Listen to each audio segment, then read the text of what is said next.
Hello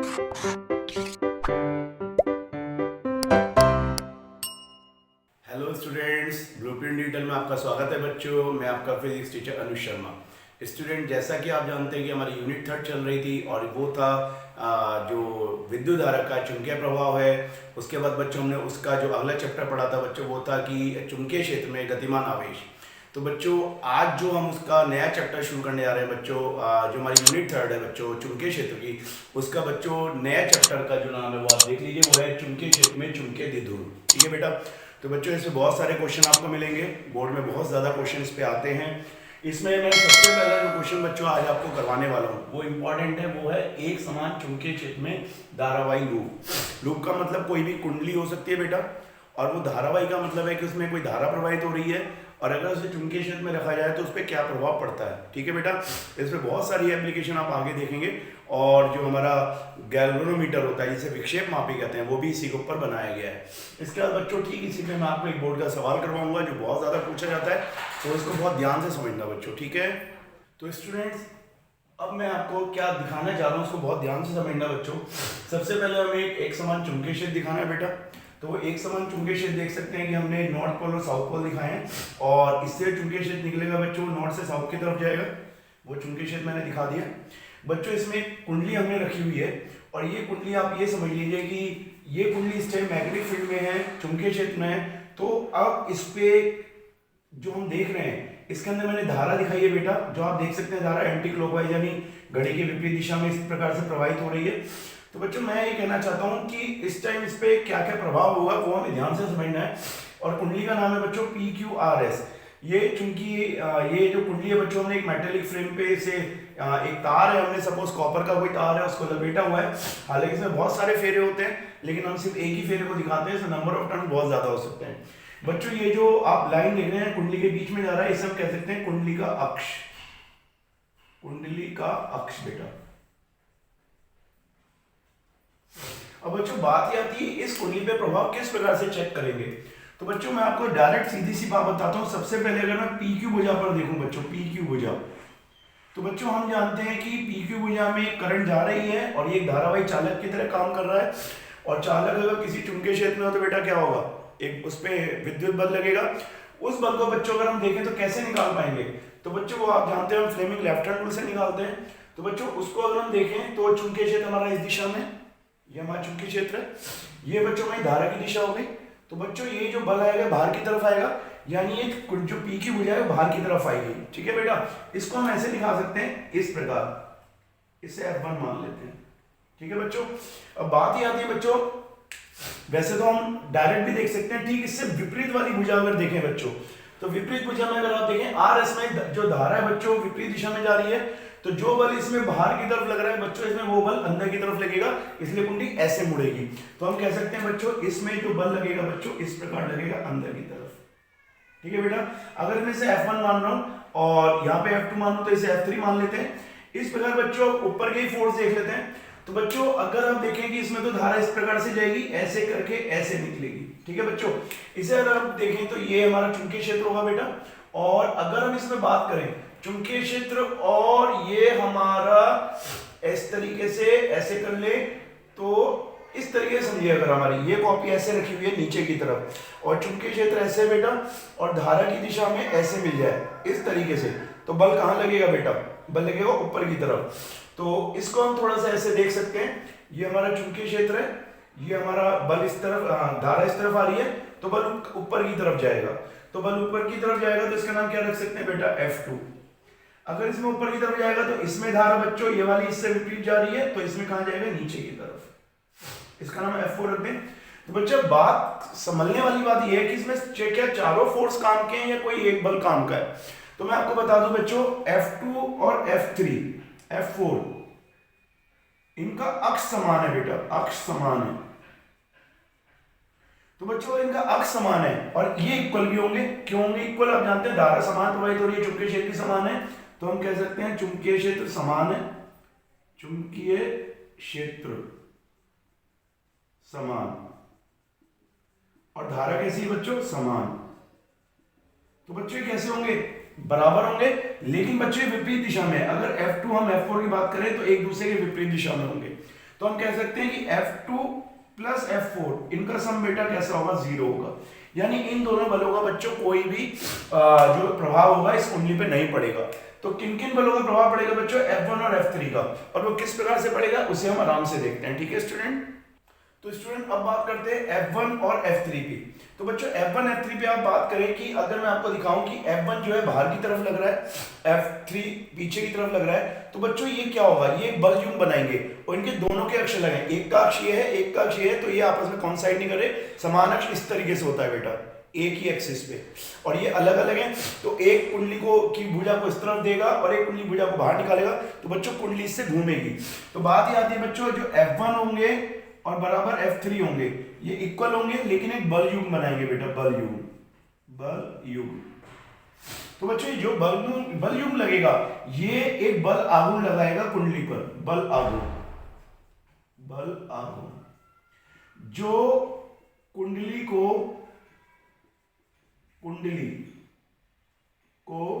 क्या करेगा बेटा, ये बलागुण कुंडली को क्या करेगा, ये बलागुण कुंडली को उसके अक्ष के परित, ये जो उसका अक्ष है इसके परित घुमाने की कोशिश करेगा। तो हम कहेंगे कुंडली को अक्ष के परित है, अक्ष के परित है, घुमाने की कोशिश करेगा, घुमाने की कोशिश। ठीक है स्टूडेंट। अब बात ये आती है बच्चों, वो जो घुमाने की कोशिश करे बलागुण हम कैसे निकाल सकते हैं। तो बच्चों बलागुण का जो फॉर्मूला होता है, इसे अगर आप ध्यान से देखें तो बलागुण को हम टॉर्क से रेफर करते हैं, और इसका होता है बच्चों किसी भी बल का परिमाण, बल का परिमाण इस प्रकार बेटा। और बच्चों दूसरी इंपॉर्टेंट चीज होती है दोनों बलों के अक्ष के बीच की लंबवत दूरी। तो हम कह सकते हैं बलों के अक्ष के बीच की लंबवत दूरी, लंबवत दूरी। तो बच्चों हमें दोनों पे अलग अलग बात करनी पड़ेगी, क्योंकि दोनों इतने आराम से नहीं निकलेंगे। सबसे पहले हम बल का परिमाण निकालेंगे, उसके बाद बलों के बीच की दूरी निकालेंगे। ठीक है बेटा। तो बलों के बीच की दूरी निकालने के लिए हमें थोड़ा सा ध्यान से देना पड़ेगा। और बल का परिमाण तो हम जानते हैं बच्चों, धारावाही चालक पे जो बल लगता है वो होता है IBL sin थीटा। ठीक है बेटा। अब बच्चों थीटा कितना होगा आप देख सकते हैं, अगर ये हमारा चालक है और ये आप देख सकते हैं चुंबकीय क्षेत्र ऐसे आ रहा है, तो धारा तो ऐसे आ रही है 90 डिग्री पे है, तो बच्चों थीटा होगा हमारा 90 डिग्री। तो बच्चों जो F1 और F3 होंगे बेटा, ये तीनों समान होंगे, मतलब F1 और F3 दोनों समान होंगे, और इसका जो मान होगा बेटा वो होगा IBL। तो बल तो हमारा आराम से निकल जाएगा बेटा, बल तो हम रख देंगे। तो जब बल का परिमाण रखेंगे वो तो सही है, लेकिन अक्ष के बीच की लंबवत दूरी यहाँ पे कैसे हम देखेंगे, इसको मैं अलग से आपको डायग्राम समझाऊंगा, तो आपको बहुत ध्यान से समझना बेटा। ठीक है। तो स्टूडेंट अब मैं आपको इसका दिखाना चाहता हूँ बेटा, बलों के अक्ष की दूरी कैसे निकालेंगे। बच्चों इसके लिए थोड़ा ध्यान देना, मैंने पूरी कुंडली नहीं बनाई, क्योंकि हमारी जो कुंडली है वो थोड़ी सी, अगर ये वाली भुजा हम ले बेटा PS, तो ये अगर ये ऐसे थी तो ये ऐसे मुड़ चुकी है। जब ये ऐसे मुड़ चुकी है बेटा, तो इसको अगर हम ऐसे लें, ये थोड़ा सा टर्न हो चुकी है, तो मैंने एक टर्न दिखा दिया है, और ये हमारा चुंबकीय क्षेत्र है बेटा, इस तरीके से, इस प्रकार। तो बच्चों आप देखो अगर चुंबकीय क्षेत्र इस प्रकार है और ये इसकी भुजा इस तरीके से हो चुकी है, तो बच्चों कुंडली के जो तल पे अगर हमें अभिलंब खींचे, तो बच्चों ये एक अभिलंब है, क्योंकि सारे जो कोण होंगे बेटा वो अभिलंब से दिए जाएंगे, अभिलंब। तो अगर ये चुंबकीय के जो तल पे अभिलंब खींचा गया, तो ये चुंबकीय क्षेत्र से कितना कोण बना रहा है बेटा, थीटा कोण बना रहा है। ठीक है बच्चों। अब बात ये आती है बच्चों, जो बल लग रहा है वो तो पूरी भुजा पे लग रहा है, और इसमें अंदर की तरफ लग रहा है। इसमें मैं ऐसे दिखा सकता हूं कि एक बल लग रहा है बाहर की तरफ, ये F1 है बच्चों, ये ऐसे लगता है नीचे की तरफ बोर्ड पे, लेकिन ये असली में ऐसे बाहर की तरफ लग रहा है। और इसमें बच्चों बल अंदर की तरफ लग रहा है, जिसको हम ऐसे दिखा सकते हैं F3। तो बच्चों दोनों बलों के जो एक्सिस है वो कैसे पता चलेंगे, तो आप देखें दोनों बलों के एक्सिस, इसका जो एक्सिस है बेटा ये वाला है, अगर आप देखें ये वाला, ये, और इसका एक्सिस कौन सा, ये वाला है। तो दोनों के एक्सिस का परपेंडिकुलर डिस्टेंस बेटा ये कहलाएगा। तो PS रख दे और इसका नाम T रख दे। तो बेसिकली बच्चों बात करें तो ये परपेंडिकुलर डिस्टेंस हमारा PT होगा। तो इसमें अगर मैं बात करूं बच्चों टॉर्क में, तो हमारा IBL तो आई गया, क्योंकि हमने नाम वैल्यू रख दिया IBL की। और बच्चों जो बात आती है कि परपेंडिकुलर डिस्टेंस क्या है, तो मैं कह सकता हूं PT, ये डिस्टेंस मेरा परपेंडिकुलर है। ठीक है बेटा। अगर मैं इसे निकालता हूं तो मैं अपना टॉर्क निकाल लूंगा, बलागुण निकाल लूंगा। बच्चों ये थीटा है, तो आप देखें ये 90 है और ये पूरा का पूरा भी 90 है। तो 90 अगर है, थीटा चला गया तो कितना होगा बेटा, 90 माइनस थीटा, और 90 माइनस थीटा और 90, तो 90 में से 90 माइनस थीटा हटाएंगे बेटा कितना आएगा, थीटा आ जाएगा। तो हमें ये कोण प्राप्त हो गया। अब अगर आप बच्चों देखें हमें PT चाहिए, और हमारे पास ये जो भुजा है इसकी चौड़ाई है कुंडली की, ये वाली चौड़ाई, ये भुजा चौड़ाई हो गई। हम यहाँ पे लिख भी देते हैं, जो लेंथ है कुंडली की बच्चों वो L मान लो, लेंथ L, इसे हम कह सकते हैं लेंथ L। और बच्चों उसकी ब्रेड्थ है वो हम क्या मान लें, B मान लेते हैं बच्चों। तो अब बात ये आती है बच्चों, ये हमें B पता होगी, PT हमें निकालनी है, तो ये कैसे होगा। तो बच्चों अगर आप इस पे ध्यान से देखें, अगर मैं इसे अपनी तरफ देखूं तो ये मेरा थीटा है, तो ये बेस बनेगा आधार, ये परपेंडिकुलर, और ये हमारा बनेगा कर्ण। तो बच्चों लंब बटे कर्ण क्या होता है, साइन थीटा। Sorry students. तो बच्चों बात अगर करें तो हमारे पास ये फॉर्मूला जो आएगा, हम कह सकते हैं PT अपॉन B बराबर साइन थीटा। ठीक है बच्चों, तो PT कितना आ गया। अच्छा बच्चों थीटा नॉर्मली हम पहले मान चुके हैं, कर्ण धारा और चुंबकीय क्षेत्र के बीच का कोण है, तो यहाँ पे हम थीटा ना मान के बेटा फाई मान लेते हैं थोड़ी देर। सॉरी स्टूडेंट्स, ये फाई हो गया, तो यहाँ पे हमने रख लिया फाई। तो बच्चों साइन फाई कितना हो जाएगा, हम कहेंगे PT बराबर B साइन फाई। ठीक है स्टूडेंट। अब बच्चों बात ही आती है कि अगर हम गौर से देखें, या एक चीज और भी हम कह सकते हैं कि यहाँ पे तो IPL साइन थीटा हो गया और फोर्स हमारा लग ही रहा है, अब टॉर्क कितना होगा। तो बच्चों यहाँ पे अगर हम वैल्यू देखें तो I BL और PT की वैल्यू आ गई कितनी बच्चों, B साइन फाई। तो बच्चों अब गौर से एक बात देखो, आप I तो एज इट इज रहेगा, B एज इट इज रहेगा, और अगर अब बच्चों आप थोड़ा सा ध्यान लगाएं तो ये I है और ये B है, तो बच्चों L और B क्या होगा, L और B होगा बच्चों एरिया। तो हम कह सकते हैं एरिया जो होगा कॉइल का बच्चों L इंटू B, ये एरिया हो जाएगा। तो हम यहां पे से एरिया लिख सकते हैं और साइन फाई लिख सकते हैं। ठीक है बेटा। तो बच्चों बात ही आती है कि अगर हम देखें यहां पे कि जो कुंडली पे लगने वाला बलागुण है बेटा, वो किस पे डिपेंड कर रहा है, आई है तो बच्चों नियतांक होंगे जो एरिया है, चुंबकीय क्षेत्र और धारा है। तो बच्चों बलागुण डिपेंड कर रहा है किस पे बेटा, कुंडली के तल पे खींचे गए अभिलंब और चुंबकीय क्षेत्र के बीच के कोण पर। तो जैसे जैसे उसकी कुंडली की पोजीशन चेंज होगी वैसे वैसे बलागुण भी चेंज होगा। इस पर हम थोड़ी सी बात करेंगे बेटा, ठीक है। तो बेटा अब थोड़ा सा बहुत ध्यान से देखना कि कैसे कैसे बलागुण चेंज होता है, किस प्रकार से चेंज होता है। तो बच्चों सबसे पहले मैं आपको बता दूं जो बलागुण की जो मान है बेटा वो कैसे चेंज होगा। अगर बच्चों कुंडली का जो तल है बेटा, वो तल चुंबकीय क्षेत्र की दिशा में है, ठीक है, ऐसे है तल और चुंबकीय क्षेत्र की दिशा में आ रहा है, तो इसका अभिलंब कितना एंगल बनाएगा बच्चों चुंबकीय क्षेत्र से, 90 डिग्री का। तो बच्चों कोण अभिलंब से लेने हैं, ठीक है। तो अगर हम कहें बच्चों ध्यान से सुनना इस बात को, केस फर्स्ट, कुंडली का तल, कुंडली का तल, कुंडली का तल कह सकते हैं, का तल, वह चुंबकीय क्षेत्र बच्चों अगर समान दिशा में, समान दिशा में, समान दिशा में, तो बच्चों बच्चे पता है क्या करते हैं, थीटा 0 ले लेते हैं, जबकि हमने तल से कोण नहीं लिया बेटा, हमने लिया चुंबकीय तल पे जो अभिलंब है। तो जो उस पर अभिलंब खींचेंगे बच्चों तो चुंबकीय क्षेत्र के 90 डिग्री हो जाएगा, तो हम कहेंगे थीटा बराबर 90 डिग्री, इस प्रकार। तो बच्चों उस टाइम अगर हम बात करें तो टॉर्क कितना लगेगा बलागुण, I BA, और साइन फाई कितना हो जाएगा बच्चों, साइन 90, साइन 90 1 होता है, तो ये हो जाएगा I B इंटू A।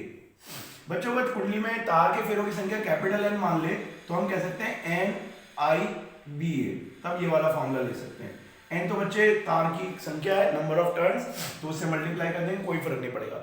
अब बच्चों बात ही आती है केस सेकंड क्या है। तो केस सेकंड में बच्चों ध्यान से सुनना, अगर कुंडली का तल ऐसे है और ऐसे हो जाए तो आप देखें कि इस तरीके से अगर हम बात करें तो चुंबकीय जो उसका तल है वो चुंबकीय क्षेत्र की इस दिशा में हो जाए, तो बच्चों अभिलंब हो जाएगा वो चुंबकीय क्षेत्र की इस दिशा में आएगा। आप देखें वो जो अभिलंब है बच्चों चुंबकीय क्षेत्र की दिशा में आ जाएगा और फाई 0 हो जाएगा, एंगल 0 हो जाएगा। तो अगर हम बात करें कि यदि जो अभिलंब है बच्चों चुंबकीय क्षेत्र के बीच में फाई अगर 0 हो जाए तो फाई 0 होने पे बच्चों टॉर्क कितना हो जाएगा, 0 हो जाएगा। इस टाइम कोई टॉर्क नहीं लगेगा, यानी अगर ये घूम जाएगी जब ऐसे करके तो उसका तल चुंबकीय क्षेत्र के लंबवत हो जाएगा, ऐसे चुंबकीय क्षेत्र है तो बच्चों अभिलंब उसके समान हो जाएगा, तो फाई 0 हो जाएगा। लेकिन बच्चों फिर आपको ऐसा लगता है कि क्या कुंडली घूमेगी नहीं, तो बच्चों जब कुंडली एक बार घूमना शुरू कर देती है तो उसके अंदर उसका जो संवेग आ जाता है, तो फिर वो घूमती रहती है। एक बार जब तक आप उसे रोकेंगे नहीं उसके अंदर संवेग आ जाएगा, फिर वो क्या करेगी, घूमती रहेगी। तो इस प्रकार से हम कह सकते हैं कब बलागुण अधिक होगा, कब शून्य होगा। बच्चों बात याद है बलागुण की दिशा क्या होगी, क्योंकि बलागुण एक सदिश राशि है, तो इस पे भी हम थोड़ा सा बात करेंगे स्टूडेंट, ठीक है। तो बच्चों अब हम बात करने वाले हैं कि जो बल्लागुण लगा है इसमें, इसकी दिशा क्या होगी, ठीक है बेटा, और हम उसको सदिश राशि में कैसे दिखा सकते हैं। तो बच्चों यहाँ पे थोड़ा सा गौर करके आप देखें थोड़ी देर के लिए, आई एन तो बच्चों नंबर ऑफ टर्न है, उसकी कोई दिक्कत नहीं है, आई, और बी एक चुंबकीय राशि है, चुंबकीय क्षेत्र मतलब सदिश राशि है, ए आ गया, और साइन फाई मान लो, ठीक है बेटा। अब बच्चों जहां साइन फाई आ रहा है इसका मतलब क्या आप समझ सकते हैं, हमने एक फॉर्मूला पढ़ा हुआ है 11th में, आपने पढ़ा होगा ए क्रॉस बी बराबर ए बी साइन थीटा।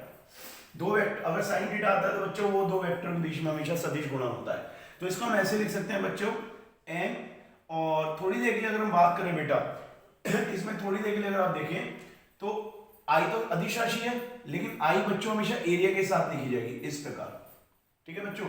तो एरिया पे अगर हम वेक्टर का साइन लगा दें और क्रॉस लगा दें बी पे साइन, तो ये एक सदिश राशि हो गई। इसका मतलब बच्चों टॉर्क की जो दिशा होगी वो एरिया जो होगा, जो कुंडली का एरिया होगा और उसका जो सदिश होगा, तो एरिया का सदिश होता है बच्चों अभिलंब, और बच्चों जो चुंबकीय क्षेत्र होगा उन दोनों के लंबवत होता है हमेशा, ठीक है बेटा। तो अगर सपोज करो आप समझने की कोशिश करो, ये हमारा चुंबकीय क्षेत्र ऐसे जा रहा है और इस टाइम ये तल चुंबकीय क्षेत्र की दिशा में है, तो इसका लंबवत ऐसे होगा बेटा अभिलंब इस प्रकार। तो बच्चों जो टॉर्क होगा वो किस प्रकार होगा, तो टॉर्क बच्चों इसके विपरीत दिशा में होगा। हम ये कह सकते हैं कि अगर इस तरीके से होगा तो इस प्रकार होगा लंबवत, या तो ऊपर की तरफ होगा या नीचे की तरफ होगा, तो वो कुंडली को घुमाएगा, ठीक है बच्चों। तो इस तरह कह सकते हैं कि टॉर्क जो है एरिया के और चुंबकीय क्षेत्र के दोनों के लंबवत होता है, इस प्रकार से हम इसकी दिशा निकाल सकते हैं बेटा, ठीक है ना बच्चों। तो बच्चों अब मैं आपको इसके एक बोर्ड का क्वेश्चन करवाऊंगा, आप इसको थोड़ा सा ध्यान से करें क्योंकि बोर्ड का क्वेश्चन जरूर आता है। तो बच्चों ये एक बोर्ड का बहुत इंपॉर्टेंट क्वेश्चन है बच्चों, ये बहुत ज्यादा पूछा गया है, तरह तरीके से आता है बच्चों। इसमें आप देखें कि आपको एक लंबा धारावाही चालक दे रखा है, इसमें धारा प्रवाहित हो रही है 2A बच्चों, इसे 2 सेंटीमीटर की दूरी पर एक लूप रखा हुआ है बच्चों, वो आयताकार लूप है, इसकी एक जो भुजा है वो 4 सेंटीमीटर है, एक 2.5 सेंटीमीटर बच्चों। उस लूप में जो करंट जा रही है वो आप देख सकते हैं 1 एम्पियर जा रही है, और वो घड़ी के विपरीत दिशा में। तो बच्चों बात होती है वो आपसे 2 सवाल पूछेगा, एक तो लूप पर लगने वाला बलागुण कि ये घूमेगी किस तरफ घूमेगी, कितना बलागुण लगेगा। दूसरी बात तो बच्चों आती है कि लूप पे कितना नेट बल लगेगा, उसकी दिशा क्या होगी, उसका परिमाण क्या होगा। बच्चों इसमें 2 बात समझने की, सबसे पहले आपको इस भुजा पर, इस पूरे लूप की सब भुजा पर बल निकालना है। तो बच्चों बल के बारे में अगर आप देखें तो ये जो भुजा है बच्चों हमारी, ये तार है, और बच्चों एसआर जो भुजा है इनमें दोनों में धारा बच्चों कैसी है, समान दिशा में। तो बच्चों समान दिशा में होगा तो क्या होगा, ये एक दूसरे को आकर्षित करेंगे तो बल बच्चों इस तरफ लगेगा F बल, और ये वाली धारा विपरीत दिशा में, तो बच्चों इसमें बल लगेगा सेम, और सेम का मतलब कहने का मतलब है समान एक्सिस पे, और ये लगेगा F2 इस तरीके से। और बच्चों 2 बल आपको पता ही है, एक बल अगर इस पे हम मान लें F3 और एक बल मान लें F4, तो ये हमेशा समान दिशा में लगेंगे, और एक समान दिशा में कह रहा हूं बच्ची, क्योंकि दोनों की जो धाराएं समान है, दोनों का जो लेंथ है वो भी समान है, दोनों की दूरी इस तार से समान है, तो समान फोर्स लगेंगे पर विपरीत दिशा में लगेंगे। तो ये वाला फोर्स बच्चों ये आपस में अगर हम बात करें तो F3 बराबर -F4, और हम कह सकते हैं F3 प्लस F4 बराबर 0, तो इनका कोई भी यूज नहीं होगा। अब बच्चों बात ये रहती है कि 2 समांतर धारावाही चालों पर कितना बल लगता है बच्चों, वो हम कर चुके हैं। तो 2 समांतर धारावाही चालों पर जो बल लगता है बच्चों F1 वो होगा μ0/4 पाई, जिसे हम कह सकते हैं ये होगा 2I1I2 और अपॉन R इंटू L भी कर सकते हैं बेटा, क्योंकि हमें अगर तार की लंबाई दी हुई है। तो इस प्रकार से आप देख सकते हैं बच्चों। अगर इसमें गौर से आप देखें तो ये हमारे पास कितना होगा, μ0/4 पाई कितना होता है बच्चों 10⁻⁷ 2 बच्चों। एक में धारा दी है 2 एम्पियर और दूसरे में धारा दी है बच्चों 1 एम्पियर, और L है बच्चों इसकी 4 सेंटीमीटर, तो 4 × 10⁻⁻2 मीटर में कर लिया।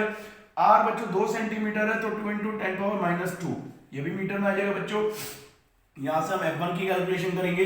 इस प्रकार बच्चों अगर F हम बात करें F2 की, F2 कैसे निकालेंगे बच्चों, तो फॉर्मूला सेम लगेगा μ0/4 पाई, और 2 आएगा बच्चों, धारा सेम है दोनों में, फिर ये सेम आएगा बच्चों। अब बात करें कि इसकी जो लंबाई है, लंबाई इसकी भी वही रहेगी 4 × 10⁻⁻2, तो बच्चों चेंज कहाँ आएगा, चेंज आएगा बच्चों R में, क्योंकि इस वाले ये वाला जो तार मीटर भुजा, इसका इस तार से डिस्टेंस कितना होगा, अगर आप देखें 2.5 सेंटीमीटर है यहाँ से यहाँ, और ये 2 है, तो यहाँ से यहाँ तक टोटल कितना हो जाएगा बच्चों, ये हो जाएगा 4.5, तो ये 4.5 × 10⁻⁻2, तो सिर्फ इतना चेंज आएगा बेटा, बाकी कोई चेंज नहीं आएगा। अगर हम यहाँ पे देखें बच्चों, ये कितना हो जाएगा μ0/4 पाई 10⁻⁷, ये 2 हो जाएगा बेटा, और 2 2 4 और यहाँ पे हमने 2 क्यों रखा इसे देख लेते हैं। 2 हमारे पास था, एक 2 हमारे पास था, और ये हमने शायद यहाँ पे धारा तो 1 ही आएगी। ठीक है बच्चों, तो ये भी सेम आ गया। ये इसको चाहे तो हम पहले इसको देख लेते हैं, ये 4 हो गया, और बेटा ये 4 इंटू 10⁻²⁻² हो गया, और इसको हम लिख देते हैं 2 इंटू 10⁻²। ठीक है बच्चों, और F1 इसी प्रकार से बच्चों F2 को हम कैसे लिख सकते हैं, ये 10⁻⁷ हो गया, ये 4 हो गया, 4 इंटू 10⁻² हो गया, और अपन बच्चों ये कितना हो गया 4.5 इंटू 10⁻²। तो बच्चों पहली बात तो मैं आपको बताऊं कि कैलकुलेशन 12 के बच्चों की बहुत जरूरी है, तो ये आपको सॉल्व करनी आनी चाहिए। ठीक है स्टूडेंट। दूसरी बात ये है बच्चों, अब इसमें एक दोनों बल विपरीत दिशा में, तो एक बड़ा होगा एक छोटा होगा, तो बच्चों कौन सा बल बड़ा होगा, तो आप देख सकते हैं कि जो अगर हम बात करें R पे, तो R जिसका कम होगा उसका बल ज्यादा होगा, तो F1 की वैल्यू ज्यादा होगी F2 से। तो जो नेट बल होगा बच्चों वो कितना होगा, नेट बल होगा बच्चों F1 माइनस F2। तो ये हम निकाल लेंगे इस तरीके से। तो इसका परिमाण अभी हम देखते हैं किस प्रकार से निकलता है। ठीक है स्टूडेंट। तो बच्चों जब हम दोनों बलों को कैलकुलेशन कर लेंगे, जो आपने आराम से कर ली होगी, तो बच्चों दोनों बलों के परिमाण इस प्रकार आएंगे। और जो इक्वेशन थर्ड है बच्चों से हम कैसे कह सकते हैं, बच्चों नेट बल आएगा बच्चों हमारे पास, वो कितना आएगा 8 इंटू 10⁻⁻7 माइनस 3.53 इंटू 10⁻⁷। तो बच्चों इसमें मैं आपको एक बात बता दूं, कभी बाई चांस आपके पास ऐसा हो जाए कि आपकी पावर सेम नहीं है, तो सेम बना लेना, नहीं तो आपको कैलकुलेशन में दिक्कत आएगी। तो बच्चों 10⁻⁷ कॉमन आ जाएगा, और ये आएगा 8 माइनस 3.53 इस प्रकार से। तो बच्चों अगर आप इसको डिवाइड माइनस करना चाहते हैं, तो चाहे आपके लिए मैं कर देता हूँ, ये इस प्रकार से डिवाइड हो जाएगा ऐसे करके। तो 10 में से 3 जाएंगे बच्चों 7 आएगा, 9 में से 5 जाएंगे 4 आएगा। यहाँ से एक हमने उदाहरण लिया था, इसे बोरो कहते हैं, यहाँ 7 में से 3 आएंगे 4। तो बच्चों ये वैल्यू आएगी 4.47 10⁻⁷ न्यूटन आएगा। बच्चों इसमें खास बात बता दूं, दोनों बल समान दिशा में, एक ऐसे जा रहा है एक ऐसे जा रहा है। तो बच्चों कभी बल आघूर्ण नहीं लगाएंगे इन पे। जो बल आघूर्ण होगा बच्चों, बल आघूर्ण ये बहुत पूछा जाता है बेटा, बल आघूर्ण जो होगा बच्चों वो 0 होगा। और बच्चों ये बल जो होगा किस तरफ लगेगा, तार की दिशा में लगेगा। तो नेट बल होगा बच्चों, नेट बल बच्चों तार की दिशा में लगेगा, तार की दिशा में, जिसे बच्चों मैं कह सकता हूं आकर्षण बल। क्या कह सकता हूं, आकर्षण बल। तो इसका मतलब ये लूप बच्चों इस तार की तरफ खिंचता चला जाएगा। बच्चों बहुत ज्यादा न्यूमेरिकल आता है, बहुत ध्यान से करना। टॉर्क निकालने के लिए पूछते हैं तो बच्चे टॉर्क का फॉर्मूला लगाना शुरू कर देते हैं, लेकिन आपको ऐसे नहीं करना। तो ये बहुत इंपॉर्टेंट है। अब बच्चों इसका अगला टॉपिक जो होगा हम अगली क्लास में पढ़ेंगे। तब तक के लिए धन्यवाद।